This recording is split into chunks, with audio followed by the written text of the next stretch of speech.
Hey, what's up guys? You get Gypsy back here today for NPL Season 8, Week 4, and this week we are taking on one of my best friends, just straight out in Matty Brollic, and yeah, I've known Matty for years now, and we've become really good mates over the course of the time. We've played months together, and whenever Matty and I play in the draft league format, it's always a cracker, unless he's 6-0ing me. Matty's actually the only player ever to 6-0 me in the format, so yeah, he holds that record with pride. And yep, needless to say, when Matty and I play, it's always a great game for the most part. And yeah, he is certainly one of the best players to ever play the format. So you already know it's going to be a big week. And obviously after last week, after that unfortunate, really hacksy game, we're looking to bounce back with a win and, you know, continue on that streak, because the past couple of weeks, hacks has played a pretty big part in the differential of those games, and obviously in terms of playoffs, because the NPL is pretty competitive. If if your differential starts to falter, it can certainly impact your seeding or even your chances of just making playoffs in general. So yep, this is going to be an important game this week, and it's certainly not going to be an easy game. Out of all the coaches in majors, Matty is without a doubt my most difficult opponent. He's certainly the best player I have to face. That's no beef to anyone else, but I've known Matty for so long, and he knows me very well. We both understand how one another thinks and plays and preps, and that definitely factors into prepping and even the in-game when you're actually playing the game, certainly. And yeah, that makes Matty probably the most difficult challenge I'll have to overcome this season. And I honestly wouldn't be surprised if we make it to finals, if we're facing Matty in finals, because he's just that good. He can certainly make finals, especially this season where he's actually drafted a team that isn't memey. He drafted a pretty sort of like a bit of a meme team last season, and he was just having some fun with that. But this season he's really going hard out, because this is actually going to be his last season in the NPL for the foreseeable future. So yeah, I really wouldn't be surprised to see my man make it to finals. He's got the drive, and he's certainly got the team to do it. As you guys can see over to the right there, very threatening team. He's got the Celestial, best mod in the format, and then the Laddie and the Azu. So really solid offensive Fairy Dragon Steel Core. I think his team is really nice. It's a bit unconventional with stuff like Mega Titar, but that thing is a threat. And it's got some really nice Matty Brollic mons and Delmise, Swellow, even Nidoking. Matty's used really well in the past. So very spooky team. I really like his defensive core with like Licky and Mashana. I think it's a very cheap, underrated defensive core right there. And yeah, it's a very Matty type team. Lots of momentum with some really powerful hard hitters, and it's capable of going both bulky and offensive, which really suits Matty's building style. So yeah, there's going to be a lot that kind of goes into this team build, and a lot that goes into the game on both sides. I know Matty, like, he knows that I like to kind of prep like bulky fat teams. He also knows that I'm well and truly capable of playing offense and bringing offense if I choose to. So all these things running through both our heads leading into this game, yeah, really does make it an interesting matchup. So this is going to be the team that I rocked this week for week 4 up against Matty. And kicking it off, we have my Mandibuzz. Now, there's going to be a theme in this team. Usually, you guys know I have my usual nicknames, but they're going to be mixed up a bit this week. I'm going to be packing nicknames that really only Matty will understand, and nicknames that I think will give him a good laugh anyway. So, first up, we have the Mandibuzz. Now, Mandy here, Mandy's job is pretty interesting in this game. It can function as a pretty good offensive Celesteela check, and defensive Celesteals don't like getting their lefties knocked off, so that's pretty important. Knockoff is also really nice for potential Mandibuzz switch-ins like Azumarill or Raikou, which may attempt to switch in and grab the offensive momentum back into his favor.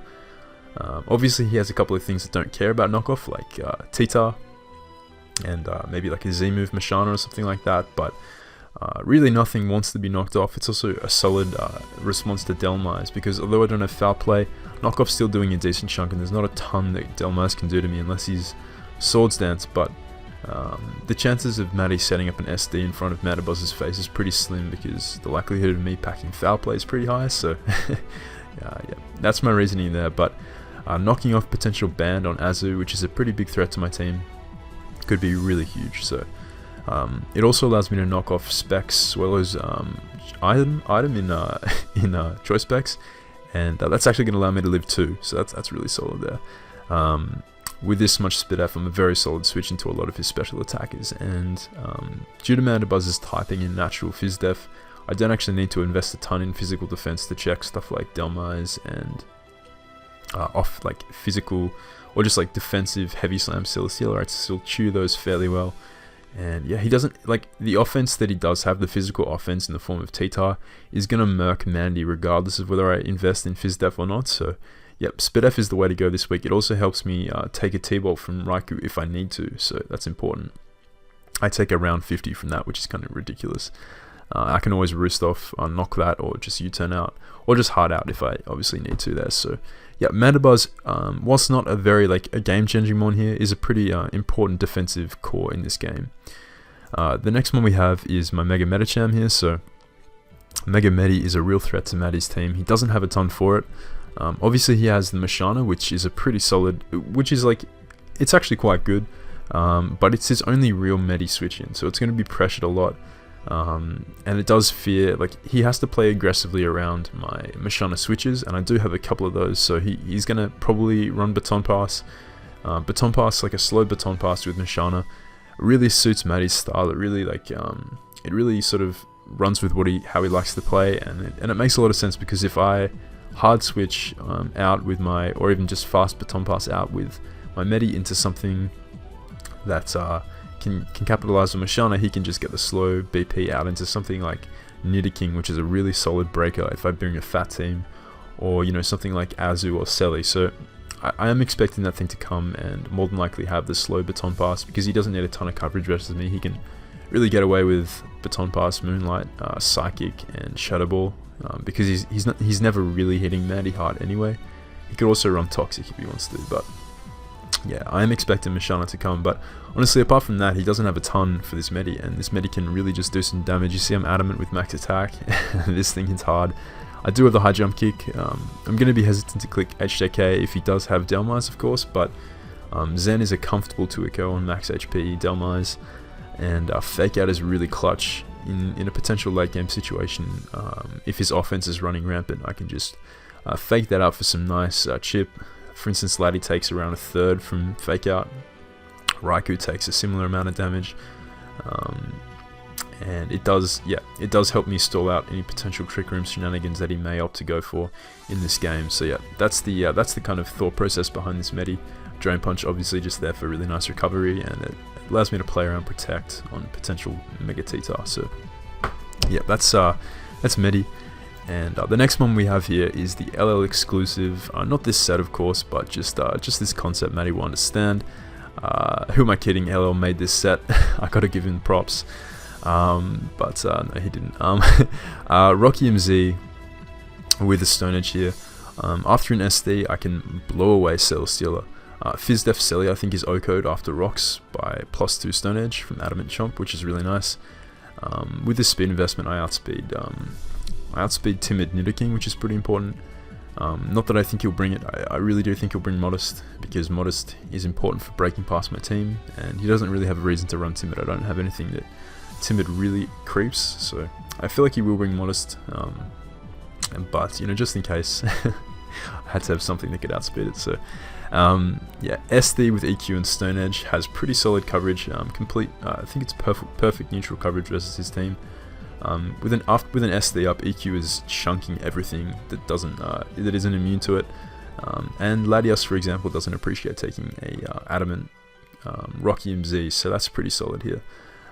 Stealth Rock is going to be important, very important for wearing down the Mashana every time it wants to switch in on Medi, as well as getting chip off on the Selly, because a Selly that's taking rocks and has potentially had its lefties knocked off by Mandy, as I mentioned earlier, is far less of a defensive monster for a team to take on. I know this because I've used Selly many times, and that thing is fantastic, but it does have ways of checking it, certainly. So yep, Chomp is also really nice for the Mega T-Tar because I can threaten that thing with the EQ. Mega T-Tar is broken, so EQ won't kill, but it's still going to do a nice chunk, putting it in range of stuff like Earthquake from Quag, Moonblast from my Clef, and obviously anything from my my Metacham there. So yeah, Chomp very nice, very important in this game. It has a pretty solid matchup. Obviously he does have stuff like Latios, which threatens it offensively, and potential offensive like Life Orb or Specs Raikou can blow it away with Hidden Power Ice, but I'm gonna have to play around that carefully.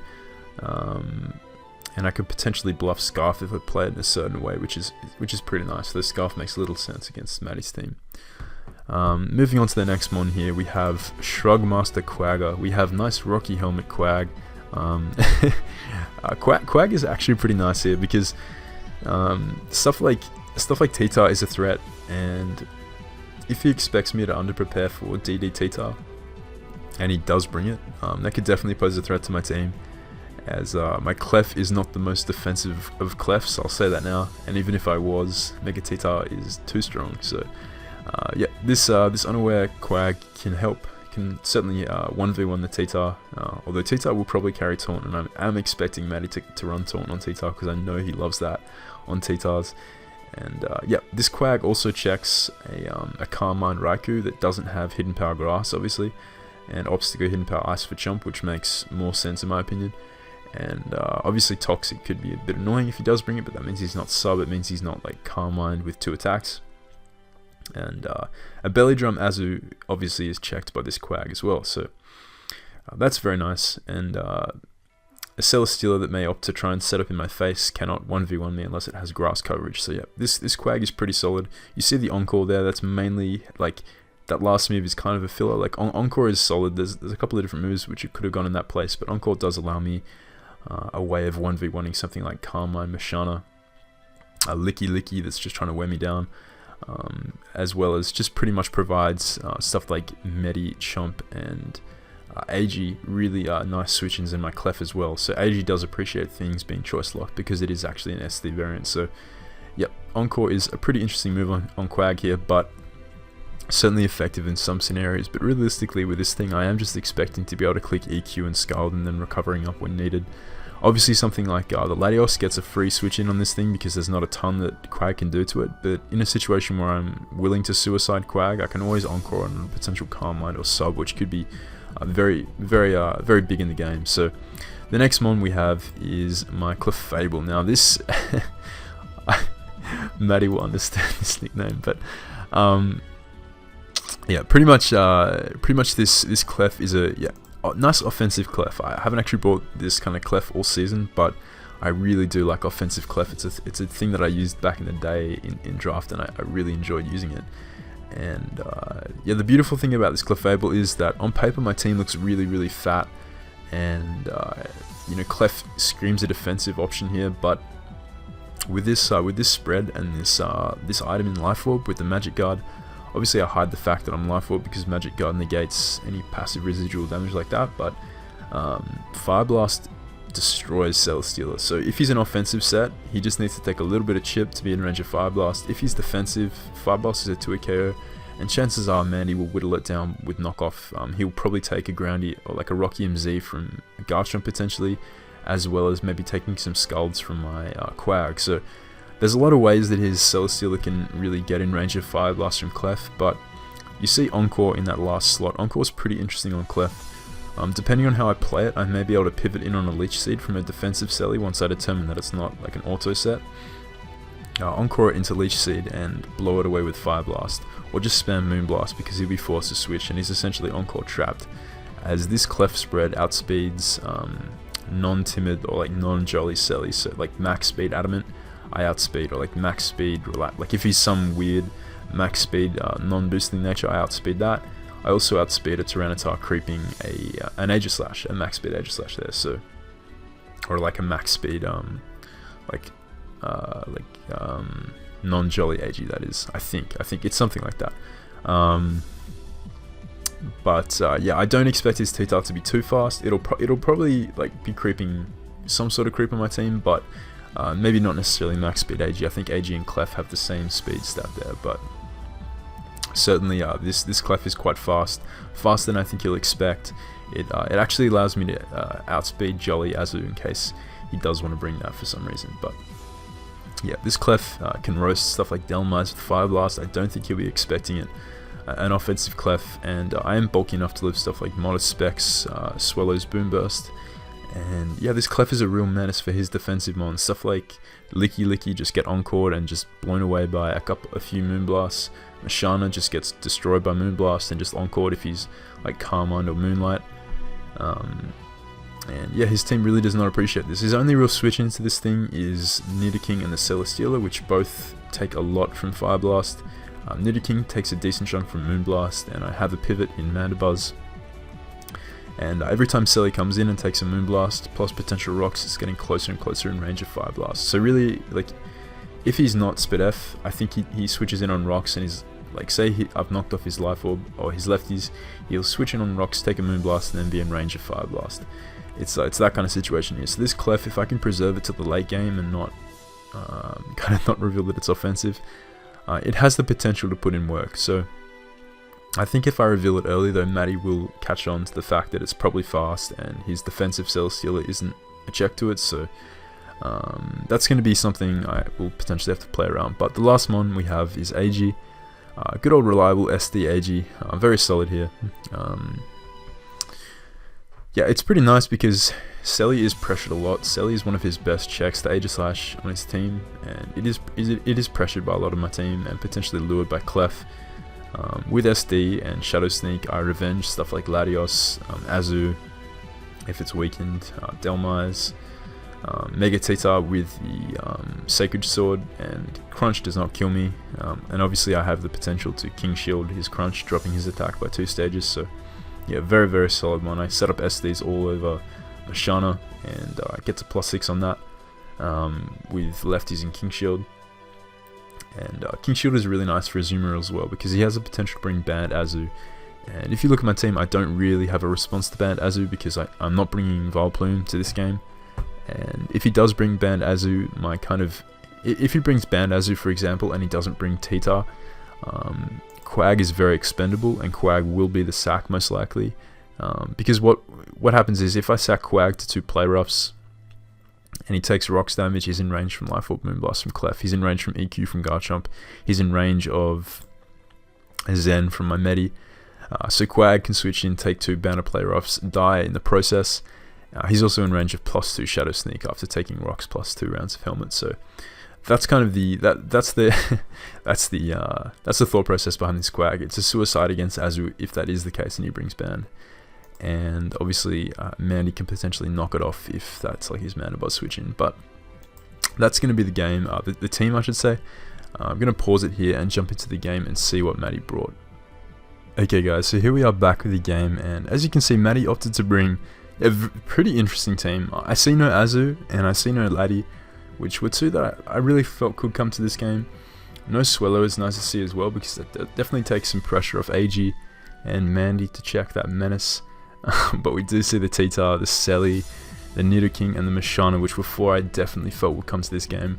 Raikou is a very solid one here as well, as my team is hurt pretty hard by electric attacks, although I do have 2 solid grounds present in Garchomp and Quag, so that's going to be nice for the Raikou. But he's brought the Lapras. Now Lapras is pretty interesting, definitely not a mon that I thought would come to this game, potentially a mon that I overlooked slightly in prep as well, although this team was not designed to take on everything like my team last week was.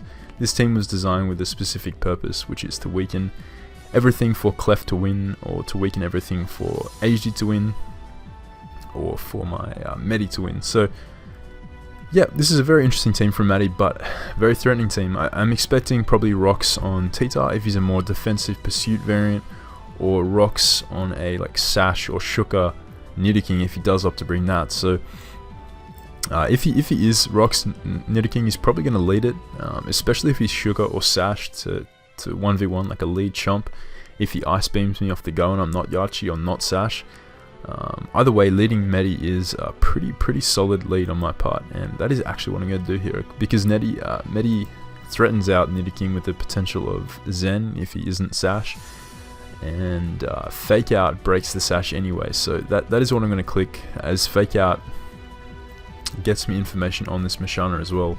Lets me know if he's obviously helmet, and lets me know his EV spread essentially. So that reveals his max Fizz def, of course, and he's going to reveal the lefties here. Now, my switch-ins to AG, as I mentioned earlier in the team builder, my Mashana switch-ins in Aegis/, and Mandibuzz are very, very obvious, very solid as well. Like, there's not a ton Mashana can do back outside of tricking, and because he's revealed lefties, he's not a trick set. So I really feel as though here Matty's gonna attempt to take the momentum right back out of my hands and go for the slow baton pass this turn, as I'm pretty much forced out because there's not a ton my Matty can do. Though if I am double edge, I potentially 2KO him here with adamant double edge. That is something to consider, but based on rolls there, factoring lefty's recovery. But if I'm not double edge, chances are I'm switching out here. So I'm just going to stay in here and get the damage off with the high jump kick, because if he does stay in and baton pass, he's going to get the slow BP out to something which doesn't want to take on Matty. And he's essentially going to be forced to bring back in his Mashana to take a second high jump kick and then a third the next turn, assuming I land all three. So I'm going to stay in here and high jump kick, and it does a nice 36 to this Mashana, as he is just going to stay in and Shadow Ball, and that is going to do a ton to my Matty. To be expected. Mashana's got pretty solid special attack, but right here, he's in a situation where he pretty much has to Moonlight up to be a check to Matty again during the game, or he's going to slow baton pass out, or he's going to stay in and Shadow Ball again. So right here, I'm going to make the switch out to my Chomp. He's at 61, so he's at a range of health where he'll probably be 2KO'd by a high jump kick if he switches in later, factoring lefties if I get similar rolls to that. And if I get rocks up, he's no longer a switch into Matty. So that's pretty nice for me, as this turn he is going to get the slow baton pass out, as I bring in the LL exclusive. Nice guard chomp as he brings in Lapras. Now this I was thinking at this stage, fuck, this is probably Specs Lapras, and if he is Specs Lapras, my chump can beat it. But if he's some sort of sash set or like scarfed Lapras, which is wild, but you never know, that could definitely bop my chump here. But looking at my team overall, scarfed Lapras is weak versus my fat, and I really felt like he probably would bring some sort of like either some sort of really fat like perish variant, like trapping variant, or he'd bring some kind of setup variant, or either a specs variant too, which is what I felt was probably more likely, just to be able to break past the likely a Vileplume bring to this game, as well as Quag or Coon. So I'm going to stay in here and pop off my Rockium.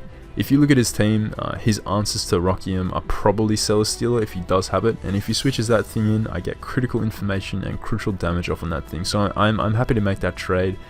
And if he stays in here, predicting me to not be Rockium, because that was the only way this Garchomp was knocking out this Lapras.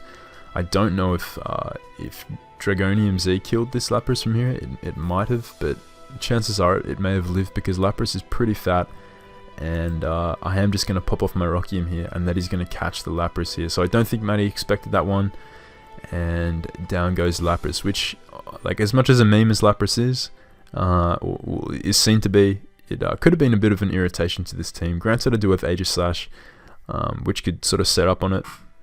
It's still a bit annoying to switch into. Certainly punishes Mandibuzz and Quag. They would just get blown away by a Specs Ice move if that's what he was.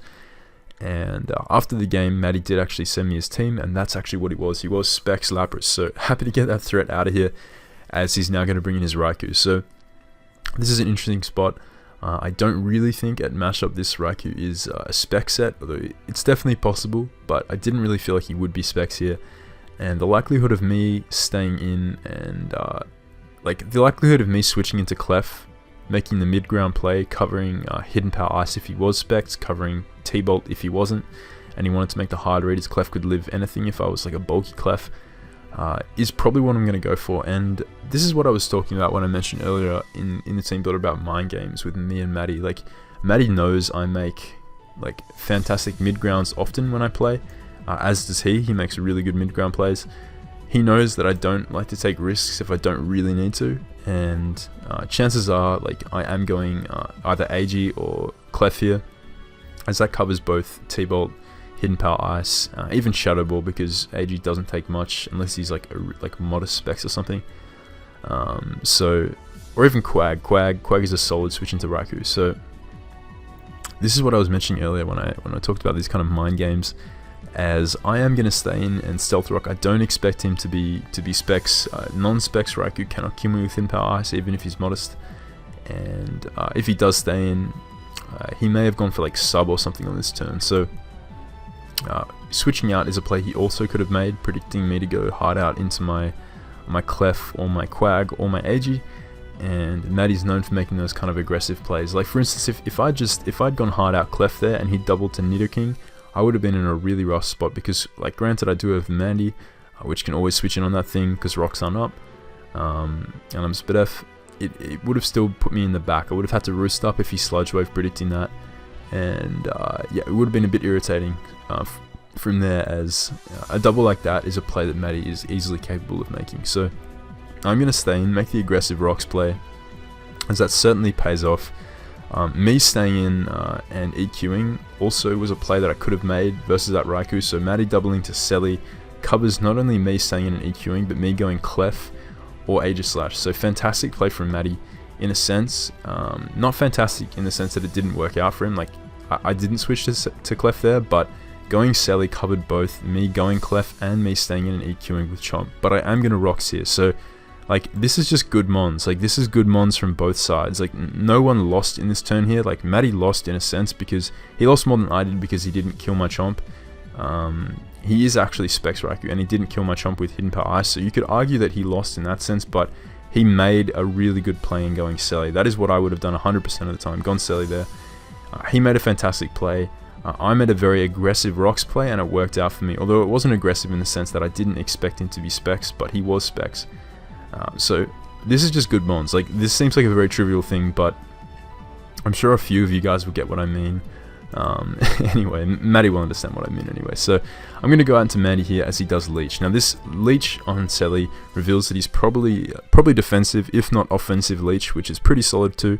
I'm a big fan of like offensive auto Selly with the Leech Seed, so he could be that sad. So this turn I am just going to, I believe I'm going to U-turn this turn, trying to capitalize on his likely switch into a Raikou or Nidoking here, as he does read that, just goes for the Protect, which is no drawback, because it allows him to scout for a potential knockoff taunt, anything I want to go for. And this turn I am going to go for the knock, as he does stay in and let me knock off his lefties, which is pretty huge, as he is now going to leech. So he leeches there, maybe predicting me to go into something like Quag, I don't know, something like AG actually, probably, on the Toxic or Heavy Slam potential there. So yeah, double leech was a fine play, but I am just going to stay in and reveal knock, and this is really, really nice, because now, now Selly, like, while he is leeched, while Matty is leeched, his Selly is far less reliable as a chomp switching now, because he's taken that knock, he's removed his lefties, and he's going to be taking 12 every time he comes in. So this is interesting, because I'm really tempted to go Clef here. Like, I'm really tempted to go Clef on the leech. If he wants to spam leech, I'm tempted to go Clef and just encore this thing, but it's still too early. Like, it's still a little bit too early for me to unleash this Clef. So I am going to stay in here and U-turn out into my Quag. I did want to taunt there, which would have forced him to stop leeching, and would have punished a potential Nidoking coming in that turn to try and set up rocks, but ultimately I did go into Quag because I wanted to start spamming Skull and looking for burns versus this team. His team can't really do much to Quag, and unless he has Energy Ball on this Selly, which I don't think he does, based on having Protect, Leech, Heavy Slam, I don't think he's going to have Energy Ball. I think he's going to have some sort of way to hit my AG, probably EQ, maybe Flamethrower, and I want to see how important what his sort of initial response to this Quag is. So this turn I am going to go for the Scald. I also do have Encore on this Quag as well, so I can potentially Encore this Selly if I really want to reveal it. But we're going to get into a little exchange here. He's going to start leeching me, as I am going to start spamming Scald. Another reason why I didn't taunt with Mandibuzz was the potential for him to bring in Titar on my Mandy, which is revealed knock and probably doesn't have foul play. And had I gone for taunt there on the turn that he brought in Titar, he could have started firing off Stone Edges, and me going for a U-turn there, potentially catching his Titar coming in, would have given me Metacham to click high jump, click and claim a kill, because now rocks are up. his Mashana would be 2-KO'd by high jump kick. So that was another reason why I made the Matty play there. I was also in a situation where I could make that play, because at this stage in the game I'm in a pretty good spot. So now bring in my Quag, and this turn I am going to recover as Matty makes the fantastic play of going Nido King. On the very turn that I recover, I could have easily scolded there, predicting him to make that play, and part of me wanted to scold because like I lost nothing by scolding. If he did switch, I got damage. If he stayed in, I took like 15% from heavy slam plus the leech, and could just recover off the next turn. But he read the turn well that I was going to recover. He knew that I need to keep this thing healthy, or I want to keep it healthy for T-Tar and Thundi, his Raikou I should say. And even this Nido King, because I can get a huge EQ off if I want to. But yeah, Matty makes the fantastic switch there. Like, this is what I'm saying. Like, Matty, like, he has the read on me sometimes, but I'm in a fantastic spot. I don't really need to worry about making these aggressive predictions. I can just keep my Quag healthy. So yeah, this is just good mons all round. As this turn I am going to make the switch out into my Mandibuzz here, as Mandibuzz covers any play this Nido King wants to go for. So he's going to reveal the T-Spike here. And right here he's going to go for the T-Bolt. That does reveal to be Modest Life Orb on this King. As now, that does 48. So Matty's still chewing a Modest Life Orb T-Bolt from the Nido King. Pretty nice. As now I've knocked off his Life Orb, it's going to be doing significantly less. So at 40% he cannot kill me. I think he needed absolute max roll to kill me actually. Like, max roll was about 40%. He needed absolute max there. As I'm gonna take my chances here and just roost up, as he is now gonna bring in the T-Tar. So Matty's back up to near full, and his Nido King has had his Life Orb knocked off, which is really nice. It's gonna allow my Quag to take a hit if I need to, and it's gonna mean that Matty can take subsequent hits from the Nido King with ease. So he's gonna bring in his T-Tar, and because he only got one round of T-Spike up, I'm actually okay with letting Quag take the T-Spike, because it beats being toxic. And now he's going to bring in his T-Tar and just fire off a taunt there, predicting my likely Quag to come in. So had I gone Chomp there, I would have been in a pretty solid spot, would have been able to fire off an EQ, but going Quag made 100% sense. Like, it was my play 100%, and Matty just goes for the taunt, which was a fantastic play, fantastic bring. Obviously, like, he could have Stone Edge there and then gone for the taunt on the following turn, but what taunt does is it stops a situation where I go for like EQ on his taunt and 2-KO him if I'm if he's an offensive T-Tar, but chances are he's a very fat T-Tar. So taunt was a very smart bring. Quag is going to be at a range of health where I am out of range of a crunch. Crunch, if his max attack element does under 50, so I can comfortably chew. And because he's taunt stealth rock, he's probably going to be a fatter T-Tar. So this Quag is a pretty big irritation to this T-Tar outside of when it's taunted. So right here I am going to just start spamming Scald, because it potentially gets a burn. It also covers him going Selly, and that turn he probably didn't want to stay in with his T-Tar, because like that is a switch into Mandibuzz he has on his team. It's also his best way of checking Aegislash really, because now that the Selly's weakened, if I get up an SD and I am faster than him, I can kill him with Sacred Sword. And T-Tar probably outspeeds my Aegislash unless he's not creeping max speed AG. So he's probably going to want to keep that healthy. It is pretty important for him. And my Quag will be able to wear it down if he does want to stay in and potentially burn it as well, which he's going to want to avoid. So this turn he's going to go into his Mashana here, as I am just going to click EQ and do a nice 20 to this Mashana, put it at a range of health where it really does need to heal up. But because of the sand, his Moonlight's going to be healing significantly less. So this turn my taunt wears off, and so I can just recover up here on this Mashana, as he is going to Moonlight up himself. And yeah, that's pretty nice for Quag. I can just fire off another Skull, fishing for a burn, as he is going to Baton Pass out today. So unfortunately the water's pretty cold today. We are not getting burns with Skull, but that's all good. We're getting nice chip. After Baton passing out that turn, Mashana was left at 42%, so he's going to come in on rocks and take 12. He's going to be left at 30, which is in range of a high jump kick from Matty we saw earlier. That did 36, so he's actually a range of health where I can just click Drain Punch twice and kill him, so that's very nice. Don't even have to risk the high jump kick now. So he's now going to bring in his Nido King right here, and on paper, like, in theory, Quag is still really useful for me, because it's one of my best ways of beating the Selly with Burn and Encore. It's also a fantastic check to the Raikou, unless he's Hidden Power Grass, of course, and it's my best way of checking T-Tar defensively. Obviously, I've got solid offensive ways of checking it, like really, really good offensive ways of checking it, but defensively, this is my switch into Stone Edge, and yeah, it's an irritation for his Mashana as well, because there's not a lot Mashana can do to my Quag. So, Quag looks important to keep. Mandibuzz has already been established as the Nidoking switch in here, so that covers him going for Earth Power well. And Matty's probably going to click Sludge Wave or T-Bolt here, predicting me to want to preserve this Quag, as it is very important, as I am actually going to stay in here and click EQ. So he is going to fire for T-Bolt. I completely understand that play from his behalf, but removing Nidoking was important, because like I mentioned, Clef is essentially my Wincon. Like, it's one of my Wincons. I have multiple Wincons now, but Clef is very important for the Wincon. And Nidoking was one of the only two Mons really standing in Clef's way, and because Selly's weakened, it has its lefties knocked off, rocks are up, it's pretty much in range of a Fire Blast from Clef. Pretty much. I think it needs one or two more switches to guarantee it, because I don't 100% know at this stage if he does have some Spit F, which he probably does. So yeah, Clef is looking really nice. I was comfortable with letting my Quag get really weakened by a potential non-Life Orb Earth Power there. You know, in a trade for removing the Nidoking, in a trade for removing Clef's real offensive sort of check in this game. So happy with that exchange, even if he had clicked Earth Power there. But he does make the T-Bolt play predicting Mandy, which was a fine play on Mandy's part as well. I think because Mandy is so high, I would have been able to take a... we saw Thunderbolt earlier did 48 with the Life Orb, so that was Life Orb boosted. Without the Life Orb, it would have done, I think 40 was the max roll. It was something like 30 something to 40. So with the rocks, having taken rocks, Mandy would have been at about 75%. Actually, it would have been at 70% because I'm at 95 now.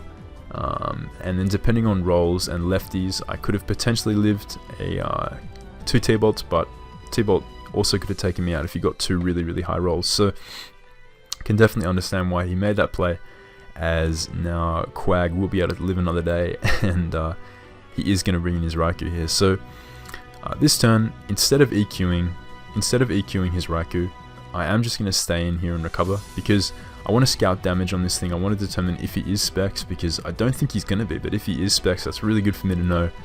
And chances are he's gonna be something like Hidden Power Ice, T-Bolt, maybe Calm Mind and Sub. So this turn I am going to just go for the recover, as a non-Specs Raikou cannot put me in range of poison or anything like that. It's going to do like 20 to 30% to me with Hidden Power Ice or something like that.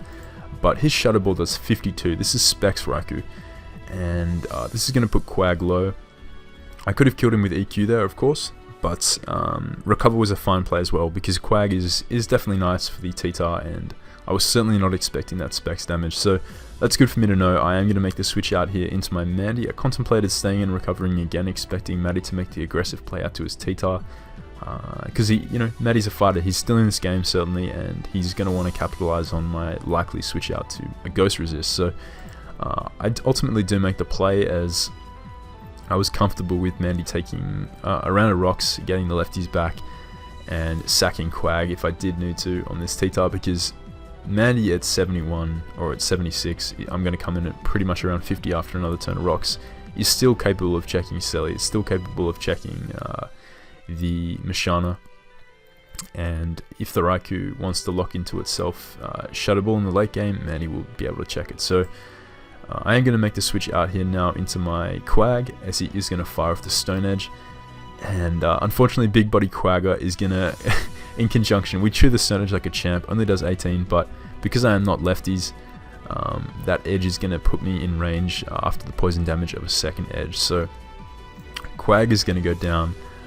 He certainly put in the work this game, really solid effort from Quag, but now Mandy's going to come in, and I'm just going to click Drain Punch, because T-Tar is a nice free Drain Punch, and if he wants to sack off his Mashana, he's no longer going to have a Drain Punch switch in now, so that's really nice for me. I can just follow it up with the following Drain Punch, kill him, take out his Mashana, and now it is 5-3. So now he's going to bring in his Raikou here, and this thing is a threat. This thing is Specs, certainly a Specs Raikou, actually Specs Modest based on the damage it did to my Quag, so that's really interesting. Um, and right here, I'm going to sack off my Mandy because on the off chance that he went for Shadow Ball, predicting my Chomp or my AG or anything, it pretty much gave me, like, if he went for Shadow Ball here, it gave me Mandy, it allowed me to roost up or just U-turn out. If he went for Volt Switch here, he was going to Volt Switch out into anything, which gave Matty a free switch in again. And the more rock switch-ins this thing takes, the closer it gets in range of +2 Shadow Sneak from AG, as well as Fake Out from Matty. So right here, and Moonblast from Clef. So right here, I'm going to switch out to Mana Buzz, as he is going to go for the Volt Switch and blow away my Mandy. So Mandy and Quag definitely put in the work, but they're going to go down here, as this turn I am going to send in my AG. And I'm going to go into AG because I'm going to want to bait this Selly to go for like either a Leech Seed, an Earthquake, or a Flamethrower. He's going to have one of the two. He also may have gone for a Protect here, wanting to scout, wanting to force me into my Blade form and then capitalize on that the following turn with a Leech Seed. But I really did feel like Leech would come out here. He's going to want to heal up his Selly, and there's no way he clicks Heavy Slam. There's just no way he wastes a turn here by clicking Heavy Slam.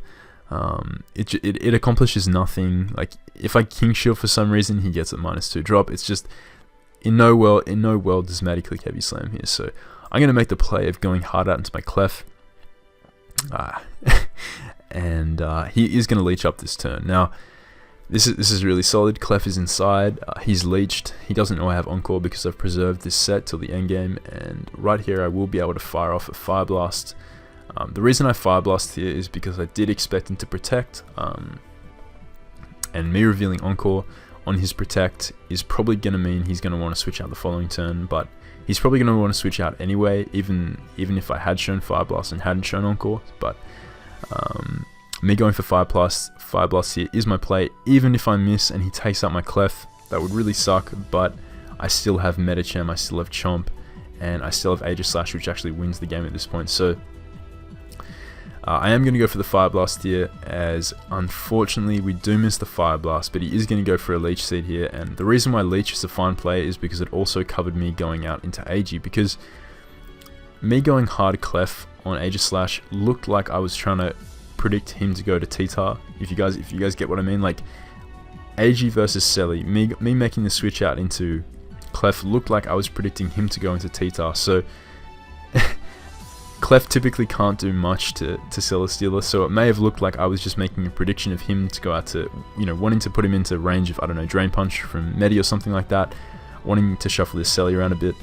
But yeah, had I forced, like, had he thought he was forcing my Clef out that turn back into AG in response to his Selly staying in versus my Aegislash, Leech was a fine play there from Matty, because that would have again caught my Aegislash and given him more recovery, and chipped down my AG. So Leech was a fine play, as I will this turn be able to Encore him into Leech Seed, as this is pretty rough for him now, because I can just fire off a Moonblast.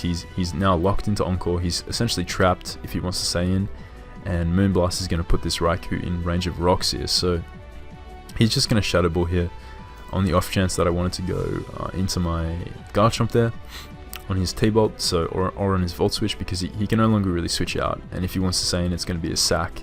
If he wants to switch out with Volt Switch, it's only going to be a sack to something on my team, as it will just start a rocks there. So yeah, Clef is putting in the work. We'll be able to KO the Raikou there, as his Tyranitar is going to come out here and attempt to outspeed my Clef, but due to the amount of speed my Clef was running, we are going to get the outspeed on the T-Tar, and T-Tar is going to drop. And now Selly is going to come in right here. If I'm unfortunate and I miss another Fire Blast, he is in range of High Jump Kick from Matty, as well as Drain Punch, I think, unless he's like max defensive. Drain Punch does a ton, but with a Beast Boost, he'll be out of range of a Drain Punch. But I can fake out the first turn into High Jump Kick the following turn and put him in and kill him there. Fake out if he does Protect, and then a High Jump Kick guaranteeing the kill. If I miss, I will die to my own recoil, meaning he won't get a Beast Boost, which is going to allow Garchomp to SD up and click Stone Edge, or just go into my Aegislash, who can SD up and click Sacred Sword. So Sacred Sword would of course ignore the defense boost from Beast Boost. So I have some pretty solid win cons even if Clef does miss, and I really did want Clef to get the final kill here, so I am just going to stay in Fire Blast and take down my Celesteela. So really happy to see the Clef set come out and really put in the work this game after Quag and Mandy really put in the work. Obviously Chump did well too. Matty had a solid impact on this game, but I really think Quag and Mandy were the real kind of team players this game. AG really not doing, didn't really hit the field that much. It came in as a lure, sort of pivot into the celly, but having that win con in the back was certainly nice for me. So really good game to Matty. I thought he played amazingly. Yeah, I thought he played this game really well. We had a chat after the game. Yeah, very happy with how we both played it. The only play he really regretted was not hidden power icing my Garchomp with his Raikou, and I think that, like, because he was specs, that play certainly would have changed the flow of the game. It would have forced me to make different plays around the Raikou, probably play my Quag a lot differently if that had been the case. It would have stopped me getting rocks up as well. But as I was mentioning to Matty after the game, like, the likelihood of me actually staying in there was very low, especially me, like me of all people, staying in there. Matty knows how I play, he knows how I prep, and Clef was 100% like the play there from Matty's perspective, like about what I would go into, either Clef or AG. Didn't really have much of a reason not to go either of those versus the Raikou, because I'd revealed not to be Yachi. I was obviously rocking him because I blew away the Lapras, so I don't think it was a misplay at all on Matty's part. It was more of just an offensive play, like a really aggressive play that that he didn't punish, that sort of I was rewarded for by making that play. Like, but then again, him going Selly on my EQ, potential EQ, was a fantastic play too, as it covered me going Clef. So I think it was a fantastic game of Mons overall. I think a few of my unorthodox sets kind of caught him off guard. Some aggressive plays worked out for me, but honestly, this game was way closer than a 4-0. Like, this was more like a 2-0, definitely a closer game than the score suggests, and certainly the closest 4-0 I've ever had in my life. So yeah, great game, Matty. Would not be surprised if we face my Matty in finals if either of us make it that far this season. So yeah, definitely go and check out Matty. You guys all you guys all know Matty. Like, all my subs are all subbed to Matty. So, but go watch his perspective. I'm sure he's gonna have a really interesting outlook on this game. And yep, hope you guys did enjoy. This was definitely one of the most hyped matches this season so far. I know people love seeing us play, and hopefully you guys did enjoy this video. So if you did, drop a like and let me know in the comments what you guys thought of the match, and I'll catch you guys next time.